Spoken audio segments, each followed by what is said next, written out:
Hola, soy Kurt y bienvenidos a MedTalk por Medical Tourism México, donde exploraremos de forma sencilla las diferentes opiniones y puntos de vista que hay sobre tratamientos, procedimientos y cirugías que se ofrecen en la República Mexicana, así como conocer las nuevas tecnologías y avances de la medicina.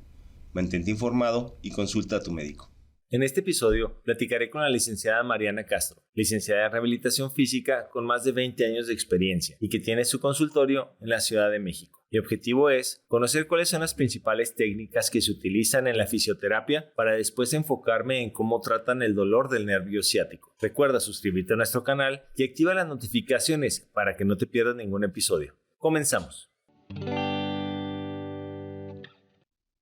Hola, ¿qué tal? Bienvenidos al episodio de hoy donde nos va a tocar platicar con la licenciada Mariana Castro, licenciada en Rehabilitación que se encuentra en la Ciudad de México. Aunque no lo parezca, tiene más de 20 años de experiencia en la rama. Hola, buen día, licenciada. ¿Cómo se encuentra el día de hoy? Hola, buenos días. Muy bien. Muchas gracias. ¿Y ustedes? Excelente por acá, frescos. Vamos a tocar en el tema de hoy un tema en el que hemos dividido en 3 segmentos que se llama la ciática. Y ahora vamos a escuchar la perspectiva del área de rehabilitación, que también pues juega un factor muy importante en tratar este mal de todos, que eventualmente lo pasamos o lo pasaremos en algún momento en nuestras vidas. Primero que nada, me gustaría preguntarle, ¿qué la motivó a escoger esta especialidad?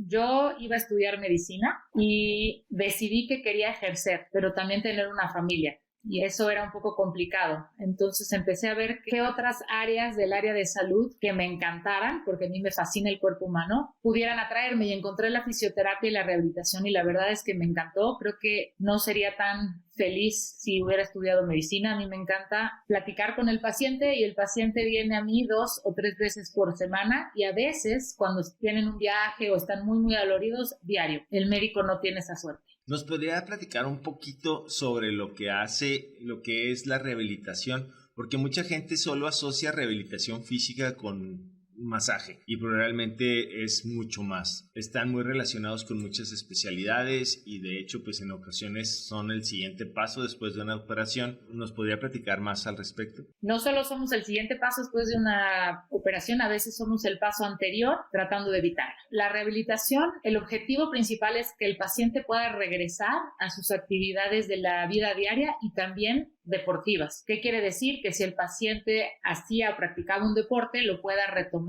o si quisiera hacer otra cosa, también la puede hacer. Es buscar adaptar al cuerpo para la demanda que el día a día ahora sí que tiene sobre él o bien en el deporte. Y esto se lleva a cabo, pues sí, por ejemplo, exactamente, el masaje es una de las 1000 técnicas que utilizamos. Otros serían medios físicos, por ejemplo, pues el calor, el frío, la corriente analgésica, la corriente que estimula, el ultrasonido, el láser, pero la verdad es que principalmente lo que el cuerpo necesita, en lo que nosotros nos especializamos es en ejercicio. Cuando un cuerpo ya no está adaptado o una parte del cuerpo para cierto movimiento, cierto deporte, lo que tenemos que hacer es readaptarlo, porque si yo solamente utilizo medios físicos, por ejemplo, para desinflamar y quitar dolor, cuando la persona regrese a hacer lo que estaba haciendo, la molestia regresa. Entonces nos basamos prácticamente, aquí en Fisioalivio, que es ahora sí que mi consultorio y mi clínica de rehabilitación, lo que más hacemos es readaptar al cuerpo a través del ejercicio. ¿Y existen protocolos o algunas disciplinas que ustedes ya implementen por default? ¿Cómo manejan al paciente? Yo soy un paciente, llego por primera vez con ustedes. ¿Qué es lo que puedo esperar? ¿Cómo saben qué protocolo,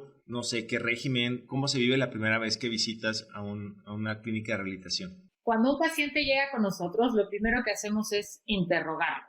La pregunta es, ¿en qué puedo ayudar? ¿Qué es lo que sucede? ¿Qué es lo que te hace estar aquí? Entonces el paciente lo que dice generalmente es, bueno, me duele esta parte del cuerpo. Y ahí empieza un interrogatorio de cuándo, cómo, por qué, al hacer qué pasó. Y entonces escuchamos al paciente porque el paciente da mucha más información de luego lo que la gente cree. Desde que el paciente entra caminando lo observamos. Muchas veces el dolor lo que hace es generar una cojera o generar una adaptación del cuerpo como protección al dolor. Entonces, desde ahí nosotros, desde que entra el paciente caminando, lo estamos observando. Preguntamos, hacemos un cuestionario que no necesariamente está establecido. La plática con el paciente nos va llevando y la información que nos va dando es lo que nos hace irnos hacia donde va. Es muy distinto una persona que diga, me caí, por ejemplo, me resbalé y me caí y no puedo subir las escaleras, a me lastimé jugando fútbol y mi objetivo es regresar a jugar fútbol. Aunque el paciente se haya caído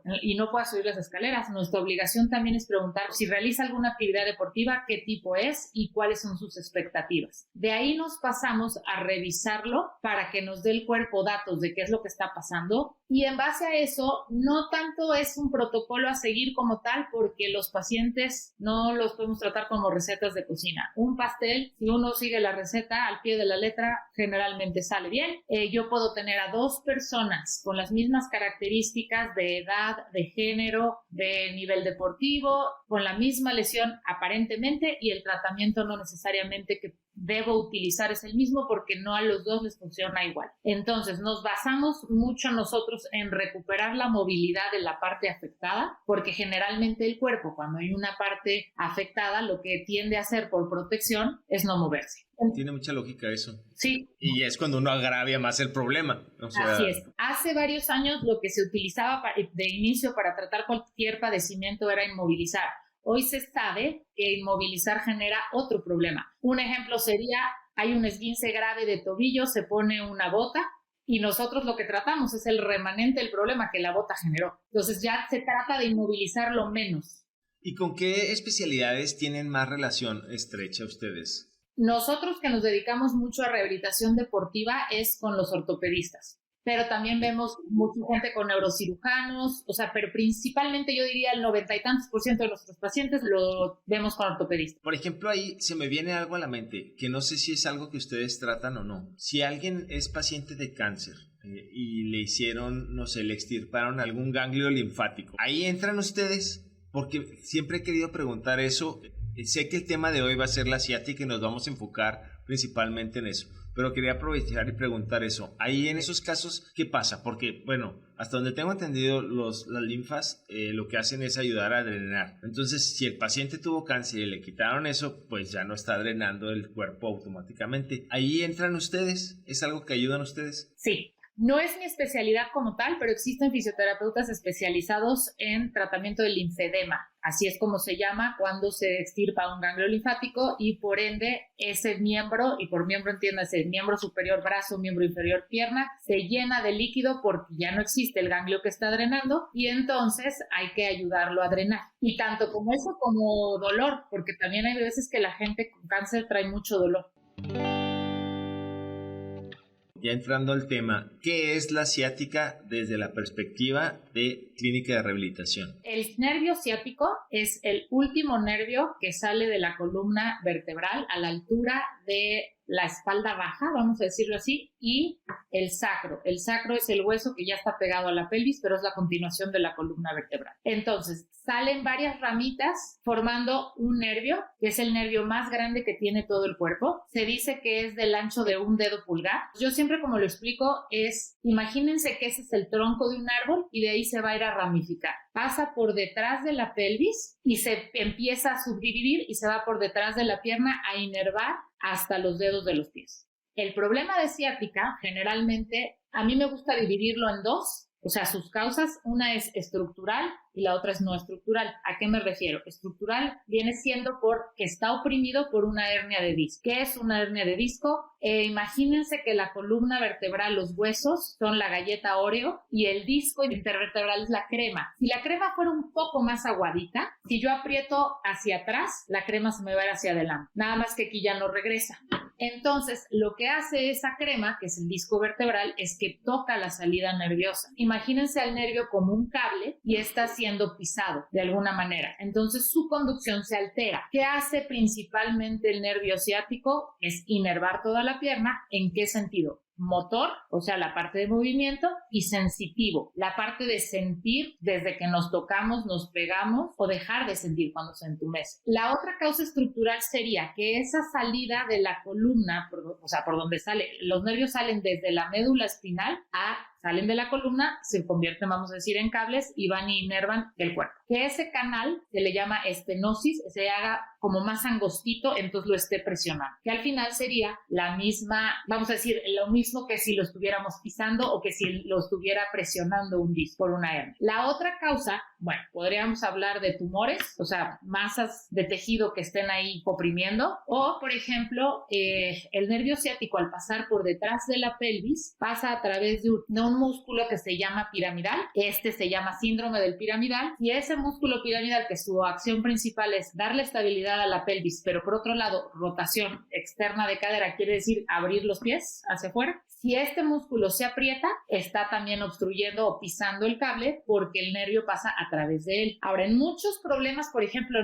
hay veces que la ciática le llamamos ciática franca, que es realmente alguien está obstruyendo la conducción adecuada del nervio, o la que no es franca quiere decir que, por ejemplo, en un problema de dolor de espalda baja, una lumbalgia, por ejemplo, una lumbalgia mecánica. Cuando decimos una lumbalgia mecánica, quiere decir que por utilizar mal la parte lumbar, quiere decir sentarse mal, por ejemplo, o haber hecho un mal movimiento, cargar, los músculos se aprietan y causan dolor a nivel de espalda, pero también pueden generar una ciática porque en alguna de las partes de su trayecto lo aprietan. Y ahí ustedes, ¿cuándo determinan esto es una lumbalgia, esto es la ciática, esto ya requiere cirugía o, pues sí, si es un tumor, váyase con el oncólogo a tratar? O ¿cómo saben ustedes qué abordaje darle? Primero se pide una imagen. ¿Cuál imagen? Una radiografía. La radiografía lo que nos va a dejar ver es la estructura. No tanto me deja ver la hernia, pero sí me deja ver si hay, por ejemplo, si la vértebra superior está movida hacia el frente o hacia atrás, o la inferior, si el espacio está reducido entre las vértebras. Entonces eso me empieza a dar muchísima información. ¿Cómo está la estructura? Si sospechamos, por ejemplo, una hernia que no está diagnosticada, lo que deberíamos de hacer es enviar al paciente al neurocirujano. No necesariamente esto quiere decir que el paciente requiere cirugía, pero ellos son los especialistas en el sistema nervioso. Entonces, ellos determinarán si se necesita cirugía o no. Ellos lo que van a hacer es mandar una resonancia magnética, que es una foto de la parte blanda, que no nos deja ver la radiografía. Entonces, ahí se vería la hernia de disco, por ejemplo. Y la hernia de disco se ve si está, porque hay veces que hay hernias que están tocando o no están tocando el ciático. Cuando hay una hernia, generalmente se produce inestabilidad en la columna. Cuando hay inestabilidad en cualquier parte del cuerpo, los músculos se defienden apretándose. ¿Para qué? Para evitar que se mueva esa parte del cuerpo. Entonces, muchas veces puede haber una hernia que no necesariamente esté tocando al nervio,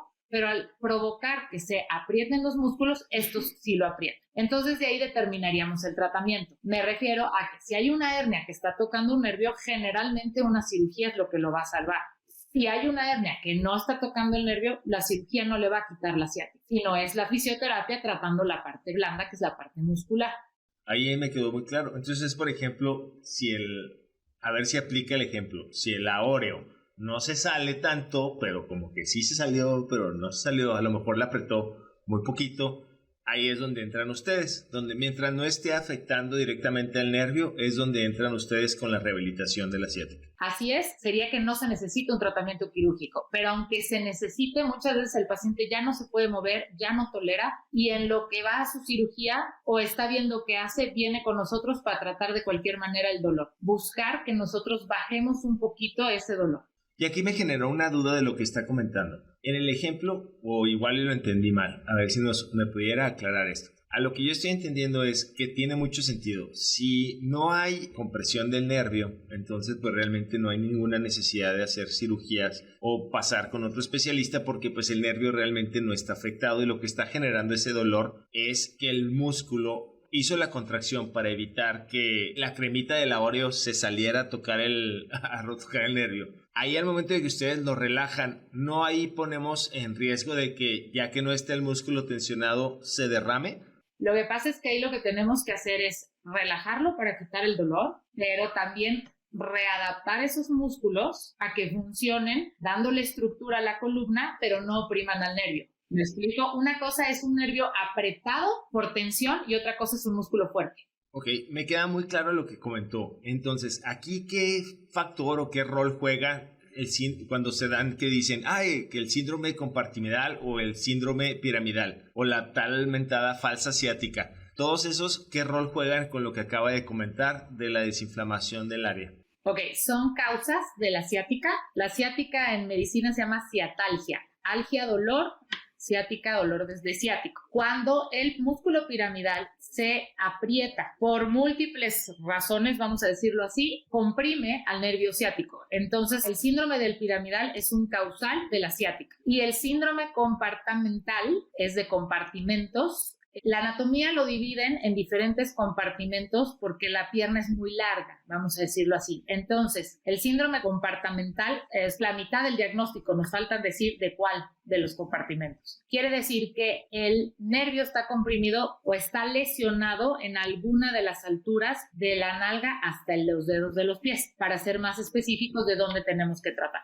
Y ahí es donde entran ustedes con la terapia para identificar, desinflamar y ya empezar a quitarle poquita tensión a la ciática, ¿no? Al nervio de la ciática y que el paciente vuelve a estar sin dolor. Así es. ¿Puede algún paciente, por razones musculares meramente o de inflamación muscular, puede el paciente llegar a una parálisis? No una parálisis como tal. Los nervios, como conducen la parte sensitiva o la parte motriz, lo primero es que no pueden mover, o sea, son como momentos. No es que se quede con o la pierna ya no puede moverse, sino son ratitos, son como descargas, y la parte sensitiva hace lo mismo. La parte sensitiva, vamos a decir que un síntoma de nervio es dolor, ardor, quemazón, sensación como de pesadez, como si la pierna nos pesara muchísimo, y entumecimiento. Yo cuando les digo, bueno, pues el entumecimiento es terrible porque no sentir es terrible. Claro. Si eso lo cambiáramos por quemazón, pues creo que está mejor no sentir, ¿no? Y cuando el nervio está comprimido puede dar cualquiera de estas manifestaciones. Ahí es donde entramos. Muchas veces esto es lo que le explicamos al paciente. Yo te voy a tratar a la altura de la nalga, aunque a ti lo que te duele es detrás de la rodilla, porque el origen del problema está arriba, no abajo. Y cuando le identifican, ¿cómo saben qué protocolo seguir? Ya que mandaron la resonancia o tomaron la radiografía, ya lo identificaron, ya saben que es algo que sí pueden tratar ustedes. ¿Cuáles son los protocolos que regularmente siguen? Generalmente seguimos lo que decía previamente, es devolverle a la persona la movilidad, porque lo que sucede es que cuando una parte, el cuerpo está hecho para moverse. Cuando se deja de mover, entramos en un círculo vicioso, que es lo que yo les explico. Me duele, no me muevo, y ahora me duele porque no me muevo. Entonces hay que moverse para romperlo y para que el dolor no sea porque no me muevo, sino por la causa que lo estoy provocando. Y a la par de darle movilidad, lo que hacemos es con medios físicos buscar la analgesia, que es quitar dolor, y la desinflamación, y empezamos a dar ejercicios para que también hay una técnica que se llama neurodinamia, que son posturas en donde estiramos a los nervios, y lo que se trata es, el nervio, al igual que un cable eléctrico, vamos a decirlo así, está rodeado. El cable eléctrico sería por un plástico, el plástico en el cuerpo es la mielina, que sería su plástico. Lo que queremos es que el nervio pueda correr bien adentro, que tenga buen movimiento para que no esté comprimido, y eso lo que hace es que tenga una buena conducción. Cuando hay una buena conducción, se quitan los síntomas, que al final del día nosotros tenemos conducción nerviosa en todas las partes del cuerpo todo el tiempo, pero no la sentimos. Entonces, eso es lo que hacemos. Empezamos dando movilidad a la par de dar analgésica y antiinflamación, buscando que el nervio se empiece a desinflamar, pero a la vez le doy movilidad y rompo el círculo vicioso, entonces el dolor disminuye. Me quedó súper claro. La verdad, tenía más preguntas, pero creo que ya logró dejar muy, muy en claro eso. Ok, si ya fue con usted la persona y le tomaron la radiografía y ustedes determinaron que sí hay compresión de disco, que necesita ir con el ortopedista o con el neurocirujano a tratarse la ciática. Ya ellos van, le hacen la cirugía, les hacen el tratamiento, lo que requieran, que a la gente que escuchen el segmento donde se habló con el neurocirujano y con el ortopedista al respecto, no hay nada de qué temerle a la cirugía Este tipo de cirugías son de forma laparoscópica, mínima cicatriz, una tasa de éxito muy alta. No le hagan caso a las películas porque siempre son demasiado dramáticas. Ya pasó todo eso, el paciente ya salió de cirugía. ¿Los regresan con ustedes o ya no tienen nada que ver ahí ustedes? Absolutamente, porque el paciente sale de cirugía con una faja, entonces todavía le vamos a quitar más la movilidad. ¿Por qué? Porque para que esa cirugía, vamos a decir, la inmovilización o la restricción de movimiento tiene como objetivo que cicatrice la parte que ellos entraron y hicieron cirugía, y repararon. Lo que yo siempre digo es, se tiene muy satanizada la inflamación, generalmente en la población, porque nosotros en el área de salud no. La inflamación es una respuesta automática del cuerpo para la autorreparación. Entonces, la cirugía es una agresión al cuerpo, aunque sea para reparar, aunque sea positiva, pero el cuerpo primero lo percibe como una agresión. Entonces va a haber inflamación y va a haber dolor. Entonces, para que esta persona que está operada recupere su vida, necesita venir a fisioterapia a que le demos movilidad, desinflamación, analgesia y fortalecimiento a los músculos. Y pues supongo que todas las secuelas que traía previas de la ciática se le desencadenan, ¿no? O sea, yo en lo personal tengo una anécdota que una vez me corté, me hice una llaga en la planta del pie por andar corriendo en la arena, ¿no? Entonces, que lo vi por algún lado, que era muy bueno, pues se me ocurrió y me puse y corrí, pero pues nadie me dijo que no me aventara a correr 2 millas en la arena si nunca lo había hecho, porque iban a hacer las plantas una exfoliación más que profunda. Entonces, fuera de ahí, duré como 2 meses que tenía que caminar como que rengueando, y después me empezó a doler la cadera, me empezó a doler la rodilla, y bueno, tuve que ir a terapia. Entonces la moraleja de la historia es: pongan atención antes de hacerlas. No sé qué moraleja hay, no sé ni por qué lo platiqué, pero bueno, pues no, la moraleja sería, hay que preguntar bien, a lo mejor esa misma carrera no hubiera estado mal con tenis. Claro, creo que eso sí. Y por último, ¿cómo ve el futuro de su especialidad? Yo creo que sí la tecnología nos va a ayudar muchísimo. El problema principal que nosotros nos topamos es no necesariamente tener un buen diagnóstico. Cuando hay un buen diagnóstico, no es que los tratamientos sean recetas de cocina, pero ya sabemos qué estamos tratando, ya sabemos cuál es el problema y hay que buscar por qué lado me voy con el tratamiento, pero con un mismo objetivo. El tema es que cuando no hay un buen diagnóstico, la cosa se complica porque estamos un poco disparando tiros al aire y a ver qué pega, ¿no? Entonces yo creo que la inteligencia artificial, por ejemplo, lo que va a hacer es llevarnos hacia un mejor diagnóstico, vamos a decirlo así, pero nunca podemos sustituir la parte de la revisión física. Esa también, al final del día, es lo que nos hace saber hacia dónde vamos y escuchar al paciente, porque si yo mando un arsenal en un cuestionario muy grande, pues sí, vamos a tener un montón de preguntas, pero ahí no le damos espacio al paciente de decirme, es que el otro día estaba en casa de mi tía y al levantarme de la silla me di cuenta de que eso a lo mejor es una información importantísima. Entonces yo creo que nos va a ayudar, más no nos sustituye. Dio algo que se me viene a la mente y que mucha gente, creo que ese era el punto que quería llegar con lo de la corrida, porque vi en un video que era muy bueno correr para las articulaciones, pero no venía toda la indicación, que la indicación era hazlo de poco a más, o sea, va incrementando, no te avientes toda tu corrida en una sola. A lo que iba con ese punto, retomando un poco, es de que la gente vaya con un especialista a que le hagan un diagnóstico, que no se agarre como yo a ver videos de YouTube para curarse o quererse curar algo y después les pasa lo mismo que a mí, que anduvimos rengueando como 2-3 meses y tuvimos ya después secuelas.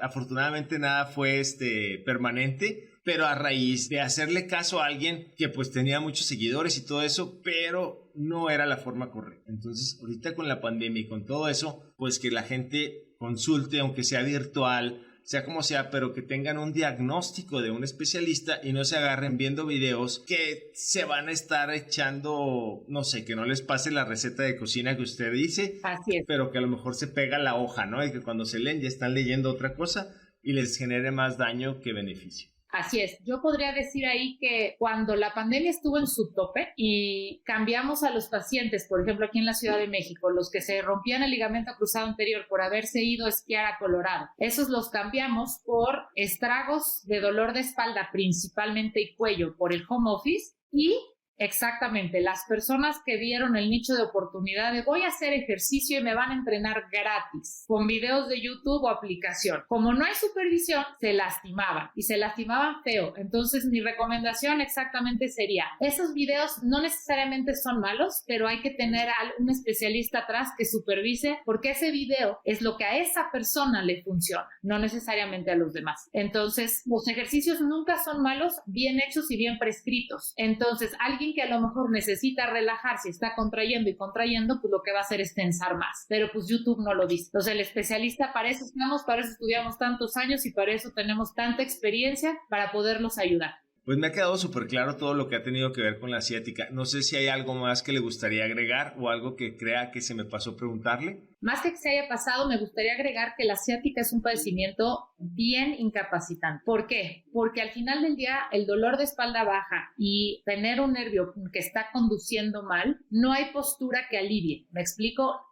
Duele igual caminando que estar de pie, que estar acostado, que estar sentado. Entonces es bien incapacitante porque el paciente no haya una postura de alivio. Entonces pasan pésimas noches, pésimos días. Y lo que tenemos que hacer es regresarles la calidad de vida. Al final del día vienen a eso, porque en realidad pues no poder correr no es tan grave, la articulación no necesariamente está mal, pero es bien incapacitante por el dolor que provoca. ¿Nos podría platicar algún caso de éxito que haya tenido hablando de la ciática y de algún otro tema que se le venga a la mente? Me imagino que ustedes han de tener casos muy padres. Así es. Voy a hablar primero de la ciática.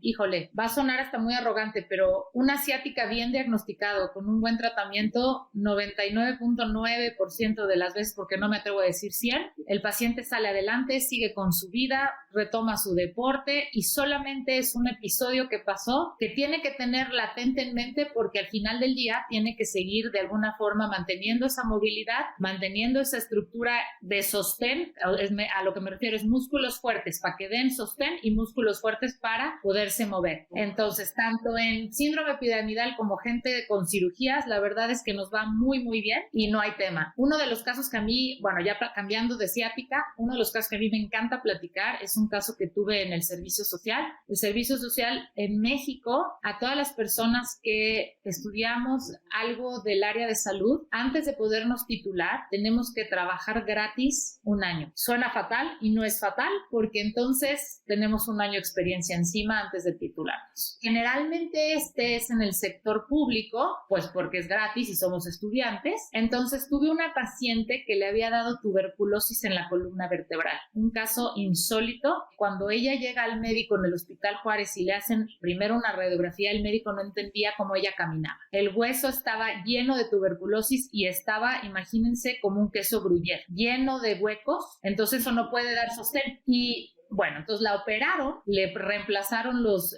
discos, le fijaron bastante la columna y tomó terapia conmigo un año para recuperar su independencia. Yo llegaba ya al final al punto donde le castigaba el bastón. Castigarle el bastón es, ya te vas, se queda aquí. Así me aseguro que no lo puedas usar. Y fue padrísimo porque ya de las últimas cosas, ella le preocupaba mucho de su independencia para subirse y bajarse el transporte público. Entonces esas últimas sesiones nos fuimos a la calle a hacer juntas lo que a ella le daba miedo hacer por sí misma, y eso también es parte de nuestro trabajo. No es nada más te quito el dolor y te mando al ruedo, sino te da estrés, vamos, lo hacemos juntas para que yo le enseñe a tu cabeza que tu cuerpo puede. Y pues supongo que estar viendo a una persona durante un año, algún tipo de amistad haces, ¿no? O sea, un vínculo increíble. No la olvido, esto fue hace 20 años y no se me olvida. Claro, y eso, y otro, a ver si en otro momento tenemos otro episodio donde nos platica cuál es el secreto de no envejecer, porque tiene tantos años haciendo esto, se ve muy joven. Con mucho gusto. Y por último, ¿cómo la encuentra el licenciado? Si visitas la Ciudad de México y necesitas hospedaje, transportación o guía de actividades, visita nuestra página web en la sección de servicios, donde encontrarás las mejores opciones que la Ciudad de México tiene para ti. Visita el link en la descripción. ¿Cómo la encuentra el licenciado? Estamos en la Ciudad de México, en el Poniente, en Bosques de las Lomas. Mi consultorio tiene una página, es www.fisioalivio.com, también a través de ustedes, por supuesto. Y el teléfono del consultorio es 55 96 44 30. Y mi correo personal de trabajo es mariana@fisioalivio.com. Muchas gracias por su tiempo, estuvo muy interesante y la verdad me quedó muy claro porque sí tenía muchas dudas de que decía, bueno, ¿dónde entra el área de fisioterapia para aliviar la ciática? Pero así como lo explicó el ejemplo de la Oreo, que ahorita voy a comerme una, por cierto, me quedó muy claro. Muchas gracias. Con muchísimo gusto. Por su tiempo. Un placer. Después de mi plática con la licenciada Mariana, puedo concluir que la rehabilitación física forma parte fundamental de algunos procedimientos quirúrgicos, ya sea en la etapa pre o post. Y en el tema de la ciática, me tranquiliza saber que cuando se genera por inflamación muscular, la rehabilitación física es una especialidad que puede ofrecer una solución en el 90% de los casos. Siempre debes de tener en cuenta que aunque las redes sociales o videos ofrezcan lo que podría ser consideradas como soluciones, el mejor camino es que te evalúe un especialista para que te asigne un plan de rehabilitación específico a tus necesidades y padecimientos. Antes de escoger a tu doctor, investiga sus años de experiencia, así como el número de procedimientos que ha realizado y si es miembro de las instituciones que regulan y certifican que cuenta con los estudios y conocimientos necesarios para realizar los procedimientos y cirugías que ofrece. En la descripción encontrarás un enlace con más información sobre el tema hablado, así como los especialistas dentro de la República Mexicana que cumplen con los requerimientos para hacerlo. La información mencionada aquí representa un punto de vista y no debe ser tomada como una valoración médica. Y recuerda, invertir en salud para no gastar en enfermedad es una excelente filosofía. Gracias por escuchar y no olvides suscribirte a nuestros canales.